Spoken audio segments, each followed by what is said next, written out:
आप सभी को जय मसीह की मेरे प्रिय भाई बहनों। प्रभु आप सभी को बहुत आशीष दें। मेरे प्रिय भाई बहनों, आज का हमारा वचन है लूका 6:46। पढ़ेंगे हम घर बनाने वाला दो मनुष्य। तो मेरे प्रिय भाई बहनों, ये वचन बहुत ही खूबसूरत और सामर्थी वचन है। और मेरे प्रिय भाई बहनों, इस वचन को आप लोग एकदम ध्यान से सुनिएगा, तभी आप लोगों को समझ आएगा, ठीक है। तो आइए हम अपना प्यारा सा वचन स्टार्ट करते हैं। जब तुम मेरा कहना नहीं मानते तो क्यों मुझे हे प्रभु कहते हो। हाँ मेरे प्रिय भाई बहनों, जब हम प्रभु का कहना नहीं मानते, उनकी आज्ञाओं पे नहीं चलते हैं, तो हमें कहना भी नहीं चाहिए हे प्रभु। क्यों? क्योंकि अगर हम अपने माता पिता की बात नहीं मानेंगे, सिर्फ कहेंगे मेरे माँ बाप है, तो क्या फ़ायदा? कोई चीज़ का फ़ायदा नहीं है, ठीक है। तो इसी प्रकार हमें परमेश्वर के कहना मानना चाहिए। तो आइए हम आगे पढ़ते हैं।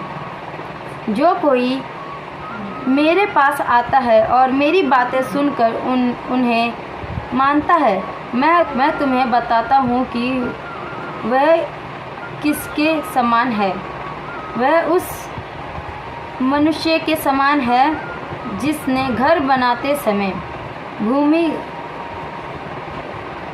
गहरी खोद कर चट्टान पर नींव डाली, और जब बाढ़ आई तो धारा उस पर लगी, परंतु उसे हिला ना सकी। मेरे प्रिय भाई बहनों, मैं आपको बता दूं, इस वचन का मतलब बहुत ही सरल है, बहुत आसान तरीके से समझ आ जाता है। हमारी ज़िंदगी में जब कठिनाइयाँ, मुसीबत, प्रॉब्लम आती हैं तो हम रोते हैं, गाते हैं, बिलखते हैं, लेकिन क्यों रोते हैं? हमारा परमेश्वर इतना बड़ा है, इतना महान है, वो हमारी ताकत है। ये घर के विषय में ज़रूर लिखा है, ठीक है, लेकिन ये घर है, ये शरीर, हमें इसमें परमेश्वर की आत्मा, परमेश्वर की इच्छा, परमेश्वर की आज्ञा, ये सब मानना है, चलना है। हमें अपने कमजोरियों से डरना नहीं है। हमें अपने परमेश्वर के पास, उनके सामने घुटना टेकना, उनसे अपनी सारी बातें शेयर करनी है। जो भी परेशानी है ज़िंदगी में, कितनी बड़ी परेशानी क्यों ना हो, वो आपकी सावधान करेगा वो सारी परेशानियों से।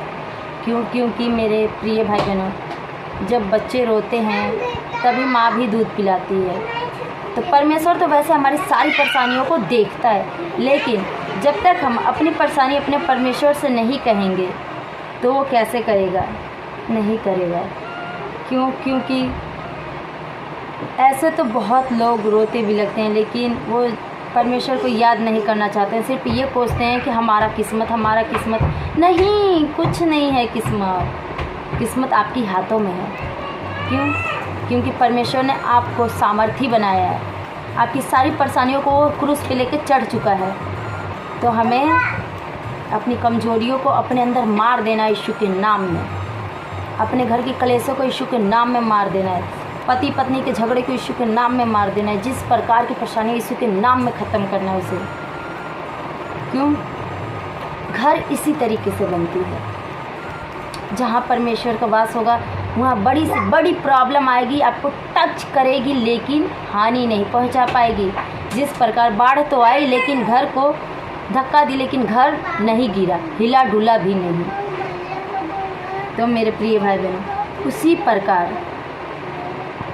हमें भी अपने परमेश्वर के वचनों में इतने लीन रहना है, आराधना प्रार्थना में इतने लीन रहना है कि परेशानियाँ तो आए, लेकिन हमें तोड़ ना पाए, हिला डुला भी ना पाए, ठीक है। तो आइए हम आगे भी पढ़ते हैं। क्योंकि वह पक्का बना था।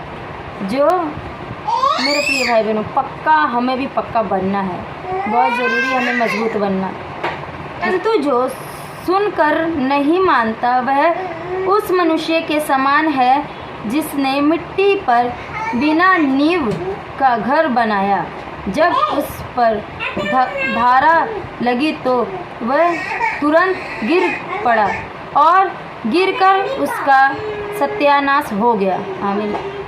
हाँ मेरे प्रिय भाई बहनों, जिसके घर में परमेश्वर का वास नहीं है, परमेश्वर की पवित्र आत्मा नहीं है, उस घर में हमेशा नाश ही नाश होता है। ठीक है, तो मेरे प्रिय भाई बहनों, ऐसा ही हाल हो जाता है।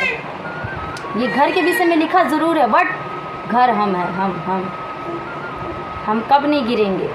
जब हमारे अंदर परमेश्वर की सारी शिक्षाएँ होंगी, परमेश्वर की वो सारी बातें होंगी, उनकी आज्ञाओं को मानेंगे हम, तब उनकी बातों को सुनेंगे हम, तब हमें किसी प्रकार की हानि नहीं होगी। तो हमें अपने परमेश्वर की आज्ञाओं को मानना है। हमें अपनी परेशानियों से रोना घबराना नहीं है। हमें अपनी किस्मत को नहीं कोसना है कि हमारा किस्मत ऐसा है, ऐसा तो मेरा पति अच्छा नहीं मिला, मेरी पत्नी अच्छा नहीं मिली, तो मेरा भाई अच्छा नहीं मिला, तो मेरे सास ससुर अच्छे नहीं मिले। तो किसी प्रकार की हमें ढोंग नहीं करना है, ये सब बकवास नहीं करना है। क्यों?